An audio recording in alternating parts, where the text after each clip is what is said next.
President claimed.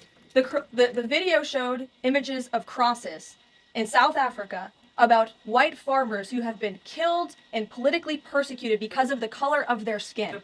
And those crosses are representing their lives. Those crosses are representing their lives in the fact that they are now dead and their government did nothing about it.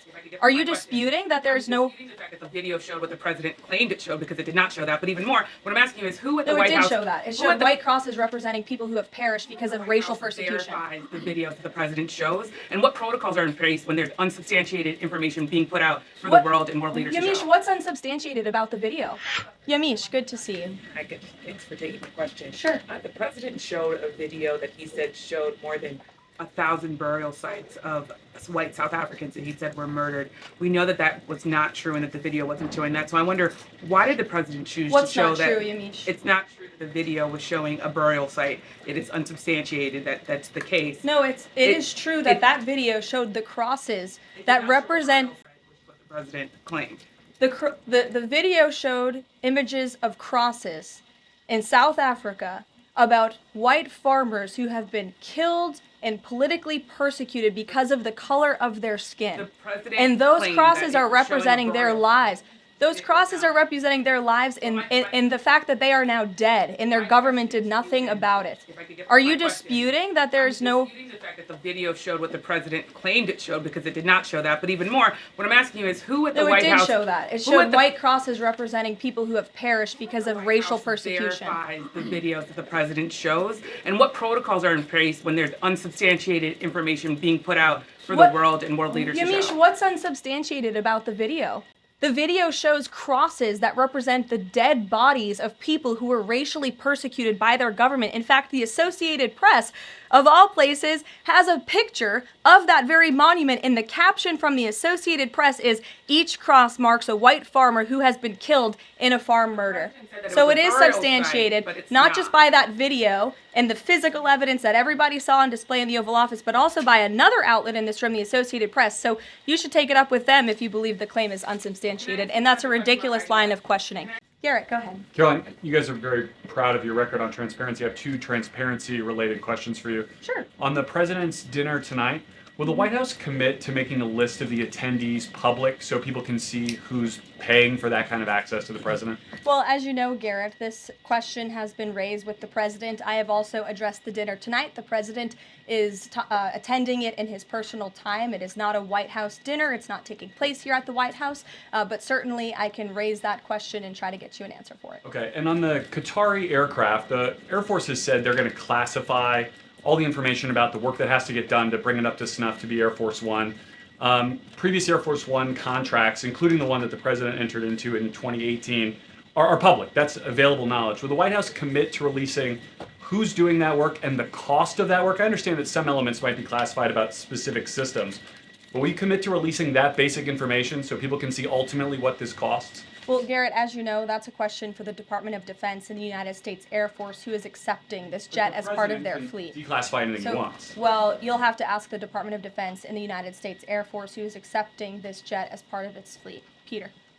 The president can declassify anything that he wants. Has he looked to see if there are any records here that would contradict what we've been told about Joe Biden's decline? He has not directed anyone, to my knowledge, to look into that, but surely I can ask him if he intends to. I think the president has spoken on this pretty extensively, and I have spoken about it extensively from this podium as well, how it was truly one of the worst political scandals this country has ever seen, that the previous administration covered up the decline in the former president's mental and physical ability. And it's now all coming out, but the American people knew the truth, and that's one of the many reasons why President Trump won the election on November 5th. And President Trump says that he basically thinks unelected Biden staffers concealed his decline so that they could use the levers of power for their own personal gain. Well, look, that's not just the president thinking that, Peter. There's a new book out. I don't know if any of you have heard about it. Again, a little bit too late, because the American people knew the truth on this from the very beginning. And there were reporters in this room, including some from your network, Peter, I'll give you a little bit of credit here, who have said that clearly Joe Biden's staffers were engaging in this cover-up. So This is common sense. This isn't the president making it up. These are facts that are now finally being revealed. Right, and I'm not saying the president's making it up, but he specifically talks about the auto pen. He thinks that staffers were using this auto pen. Is there some kind of like a badge that you have to swipe to use an auto pen? Is there a record of that? I can tell you here at this White House, the president signs any document that has legal implications. The president signs every executive order. He signs every proclamation. He signs pretty much every document that is needed for the president's signature, with the exception of maybe some letters to children. From what we have heard and seen, that was not the case in the previous administration, and the president is raising good questions that are worth looking into. And as for Maha, I'm going to take a sip of water, if that's okay with you guys. Go ahead. Thanks, Caroline. Back to the presidential gala tonight. Did anyone in the White House or in the White House counsel's office advise the president against holding this sweepstakes, whereby people who spent the most money on his Trump coin would then have access to the president at this dinner? Again, the president has been asked about this. He has addressed this. I have also stated previously from this podium that the president is abiding by all conflict of interest laws that are applicable to the president. And I think everybody, the American public, believe it's absurd for anyone to insinuate that this president is profiting off of the presidency. This president was incredibly successful before giving it all up to serve our country publicly. And not only has he lost wealth, but he also almost lost his life. He has sacrificed a lot to be here, and to suggest otherwise is frankly completely absurd. Does the White House Libby, have go any ahead. concerns? Round of nuclear talks between Iran and the U.S. is going to take place on Friday in Rome. What is the president anticipating ahead of that? And if a deal doesn't come from that meeting, is he going to walk away? Well, I'm glad you brought up Iran, because I do have an update. The president spoke to Prime Minister Benjamin Netanyahu today. They had a productive discussion. They discussed many things, including, of course, the tragic shooting that took place here in Washington, D.C. last night. But they also did talk about a potential deal with Iran, which the president believes is moving along in the right direction. And as the president told me, and he's told all of you, this deal with Iran could end in two ways. It could end in a very positive diplomatic solution, or it could end in a very negative situation for Iran. So that's why these talks are taking place later this week. John, go ahead. Go ahead, Thank John. you, Carolyn. The big, beautiful bill now goes to the Senate. Does, yes. A lot of the Republican senators have promised amendments that will water this thing down dramatically. What is the president's level of tolerance for their amendments to water it down, and what will be the action taken for some of the amendments that the president does not want? Sure. Well, the One Big Beautiful Bill is named the One Big Beautiful Bill for a reason, because it is a one big beautiful bill that encompasses just about everything this president could want for the American public. It delivers on so many of his core campaign promises. So surely we want to see those campaign promises signed into law. And as the president put in his Truth Social post this morning, and as he said to me, we can celebrate this past the House for a couple of hours, but now it's time for the Senate to get to work.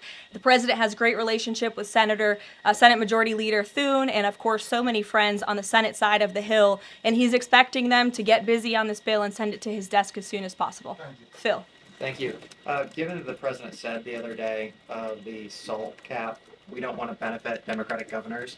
If the Senate was to reduce that SALT cap or make any type of changes, would he support that, or is this a situation where done is beautiful and he just wants to pass it? Well, look, it's a hypothetical question, obviously. Negotiations.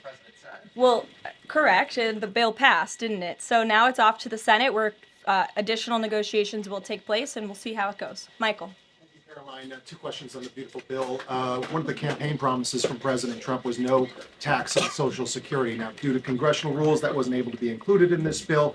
How does the president plan to follow through on that campaign promise? Well, this bill did address taxes for our seniors. It actually allows them to take off significant money from their Social Security payments, get more money back, I should say, put more money in their pockets for various reasons. So this bill delivers on that promise. That's the view of the White House. Secondly, you had two Republicans last night that voted against this bill, Congressman Massey and Davidson. Does the president think that they should be primaried? I believe he does, and I don't think he likes to see grandstanders in Congress. What's the alternative? I would ask those members of Congress. Did they want to see a tax hike? Did they want to see our country go bankrupt? That's the alternative by them trying to vote no. And the president believes the Republican Party needs to be unified. And the vast majority of Republicans clearly are and are listening to the president. They are trusting in President Trump as they should, because there's a reason he's sitting in this Oval Office. It's because he's the unequivocal leader of the Republican Party. Not just a president for Republicans, but all Americans. The president's approval rating is at an all-time high right now. And it's because he knows how to deliver. And Republicans like Thomas Massey and others should take note. Stephen. Building on the question about Social Security, the bill includes the president's promises to address taxes on tips and overtime. Could you say his feelings about the income cap? Is he satisfied where that landed? And also on a different matter, could you comment on the investigation that the Justice Department has into Andrew Cuomo? As for the first question, the president is clearly satisfied where the bill landed because it passed. Again, now it has to go to the Senate, so changes could certainly be made. As for your second question, I would defer you to the Department of Justice. Christian. Yeah, thanks, Caroline. Can you explain the decision to totally shake up FEMA leadership just a week before hurricane season? You'd have to ask the Department of Homeland Security in terms of leadership, but certainly the administration, and I know the National Security Council here at the White House is monitoring storms and natural disasters that are happening across the country at all times. We're briefed on those. The administration is briefed on those, and Secretary Noem is leading that effort for sure. Go ahead. Switching gears, Carol. Yeah, just following up on Warren Davidson, I wanted to read you his quote that he posted online. While I love many things in the bill, promising someone else will cut spending in the future does not cut spending. Deficits do matter, and this bill grows them. Why should that get a Republican primary? This bill saves $1.6 trillion for the American taxpayer. It saves more than any bill that has ever passed Capitol Hill has. In fact, by double. The next bill saved $800 billion. This bill saves $1.6 trillion. So this is a very good bill for the American people, the American taxpayer. And I believe, as an outlet put it with a headline this morning, it might have been Politico actually, they wrote that the American people are going to be flush with cash when this thing is signed into law. And that's a good thing for American taxpayers. Sure, go ahead.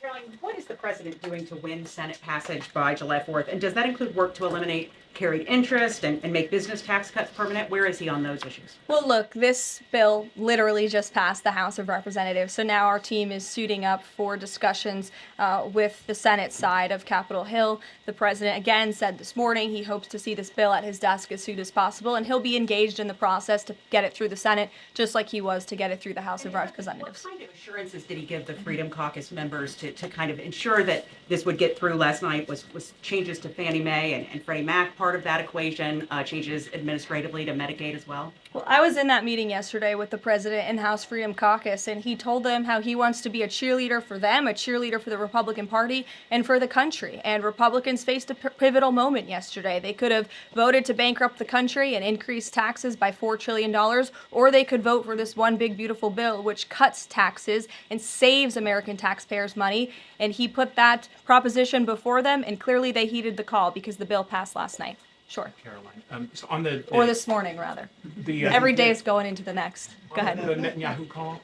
Just curious, did the president raise the flow of aid into Gaza? Is he happy with where that situation is right now? Not to my knowledge, but I can certainly go back and check. And then, did you have any reaction to the Supreme Court's ruling about the religious charter school today, as well as Justice Coney Barrett's decision to recuse herself?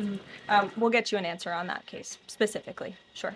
You mentioned the president has a good relationship with Leader Thune. Has he talked to him specifically about the plan to get this through the Senate? Does he plan, or is he going to reach out to Republicans who have voiced concerns? Not to my knowledge has he spoken to Leader Thune this morning. He very well could have. I just wasn't briefed on that call. We can go back and check for you. The president did speak to Prime Minister Netanyahu this morning. He also had a call with President Sheinbaum this morning. He was receiving his intelligence briefing. He's been very busy all morning. But again, he certainly intends to remain active and engaged in these negotiations with the United States Senate to get this bill done. And just following up on the dinner tonight, you mentioned this is not a White House dinner, but the president is always the president, and the Trump family is making money off of this. So can you just explain, how is this not the president using the office to enrich himself? All of the president's assets are in a blind trust, which is managed by his children. And I would argue one of the many reasons that the American people reelected this president back to this office is because he was a very successful businessman before giving it up to publicly serve our country. Reagan. Thanks, Caroline. Last week, the president told Brett Baer that he trusts his people, but thinks that the official narrative on his assassination attempts are, quote, a little bit odd. FBI Deputy Director Dan Bongino said days later that there's no conspiracy to find, and as he put it, quote, the there that you're looking for is not there. My question is the president personally satisfied with the investigations into the attempts on his life? And does he agree with Deputy FBI Director, or does he think there's more to it? Well, in the lead up to your question, you answered your own question with the president's own words, and I'll leave it at that. Sure, go ahead, Haley.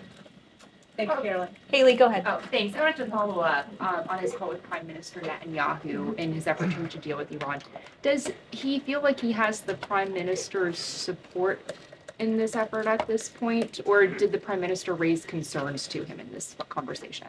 I won't get further into the private discussion between the president and the prime minister, but surely they have a good relationship, one that's built on transparency and trust. And the president has made it very clear to not just Prime Minister Netanyahu, but also the world, that he wants to see a deal with Iran struck, if one can be struck. He does not want to have to take the latter option, the more severe and negative option. He wants to see a deal. The president is a deal maker, and he believes strongly in diplomacy, and he's made that clear to the prime minister, but also to all of you and, frankly, the rest of the world. Mary. Thank you, Caroline. Sure. Two questions, one on the terror attack last night and then another on the big, beautiful bill. Do you or President Trump have a message to politicians like Ilhan Omar, who only this morning explicitly avoided condemning this act of terror? It's despicable. And frankly, we have seen a rise in anti-Semitic protests, of pro-Hamas protests, of terrorist sympathizers. We saw them on our college campuses, and we've seen the Democrat Party turn a blind eye and in some cases actually embrace such anti-Semitic illegal behavior. And that's why this administration has done more than any administration in history to crack down on anti-Semitism. As you know, in January, when the president took office, he signed a new executive order to combat anti-Semitism. He created a commission focused on doing just that. The Justice Department announced their task force as well. The Secretary of State, Marco Rubio, has revoked thousands of student visas from campuses where these pro-Hamas terrorist campus agitators and violent protests took place. And we've also withheld funding from those very campuses as well in an effort to combat anti-Semitism. So the president's made it very clear that such hatred will have no place in our country. Thank you. And then on the big, beautiful bill, I know there's a provision that the House included that defunds Planned Parenthood, not only because of the fact that it's the nation's largest abortion provider, but also because it's, I think, the biggest distributor of transgender hormones right now, even to minors, according to Live Action. So is the president committed to making sure that provision stays in the Senate? The president has maintained a very clear commitment to ensuring that this administration and the American people's tax dollars are not funding any institution. That includes hospital systems that are funding the chemical castration and mutilation of children. We're not going to tolerate taxpayer dollars going to such efforts. Sure.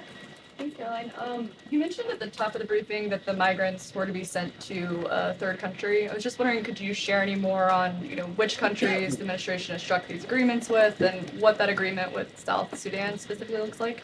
Well, first of all, I won't litigate foreign policy from the podium, but what I will reiterate is the absurdity of this ruling from a district court judge in Boston who is just creating new immigration laws out of thin air. This administration, let me be very clear, because there have been a lot of fake headlines about this deportation flight over the last 2 days. This administration has complied with all court orders. And the individuals whose names I just revealed and whose criminal histories I just spoke of that are on this flight, every single one of them had a final order of removal from our country. In fact, one of these violent illegal criminals had a final order of removal given to him in 1999. It's 2 years after I was born. This individual, this criminal, has been living in our country for an entire generation. And now we have a district court judge who is trying to tell the president and the Secretary of State and the Secretary of Homeland Security that an illegal criminal murderer who's been hiding in the shadows in our country for nearly 30 years cannot be deported from United States soil. That not only is undermining our entire immigration system, but it is also undermining our diplomatic negotiations with countries around the world. How are countries on this earth supposed to trust the United States government in these good faith diplomatic negotiations when these countries accept these repatriation flights? How are they supposed to trust us if we have radical district court judges who are going to say, no, you can't do that? And now these illegal criminal murderers and rapists have to sit in Djibouti with our ICE agents who now have to sit there for more than 2 weeks without the proper resources. This judge is not only undermining our immigration system, undermining our foreign policy and our national security, but this judge is undermining the safety of the ICE agents who are putting their lives on the line to remove this list of illegal criminal terrorists. It's truly despicable what's happening in our court system, and the president and this administration hope that the Supreme Court will do what it needs to do to rein in these liberal activist judges. And the Supreme Court has already said it is well within the president's purview to dictate foreign policy, and a radical district court judge should not be getting in the way of that. Thank you for having me. As a Maha mom yourself, how do you interpret the significance of this report in terms of delivering measurable health improvements for Americans and their kids, and what specific actions does the administration plan to take in response to it? Sure. Well, thank you for the question. And again, thank you very much for being here. I would like to emphasize, we held a call earlier today with Secretary Kennedy, Secretary Rollins, Administrator Zeldin, and other officials at Health and Human Services to talk about the gravity of this report. When the president took office, he promised to make this country healthy again. And the president signed an executive order directing this commission. And now, less than 100 days later, the commission is delivering this report. It's another promise made and another promise kept. And the report identifies 4 major factors that are contributing to the rise in childhood chronic disease. Again, this is the first time the federal government has really recognized in a single report that we have a problem in our country. Our children are getting sicker, not healthier. This is not just a crisis, a health crisis, but it poses national security implications as well. And this administration is focused on ensuring we understand why. The 4 factors contributing to the report, as you will all hear from the president later, are number 1, poor diet, a robust discussion about ultra-processed food that are dominating our children's diets, environmental chemical exposure, plastics and other chemicals that are unfortunately a part of our daily American life. It talks about the lack of physical activity and chronic stress, and how technology-driven lifestyles are contributing to the decline of our children's physical and mental health. And then lastly, the report touches on the over-medicalization that's taking place in our American society, nowhere else in the world, but just right here in the United States of America. And the report directs the entire administration to understand why these issues are happening and what public policy can the administration implement to ensure that we are fostering a more healthy country for our children. So I'll leave it at that and let the president and his team speak more about this historic report later. But this should be good news for everyone. I don't care what your politics are. We should all agree that we want our children to be healthy and safe, and we want our food supply to be healthy and safe. We have the best farmers and ranchers in the world right here in the United States of America, and we have the best workers in the world. We have the best people in the world, but unfortunately we have a health crisis that's been plaguing us for too long, and this report speaks to the heart of it.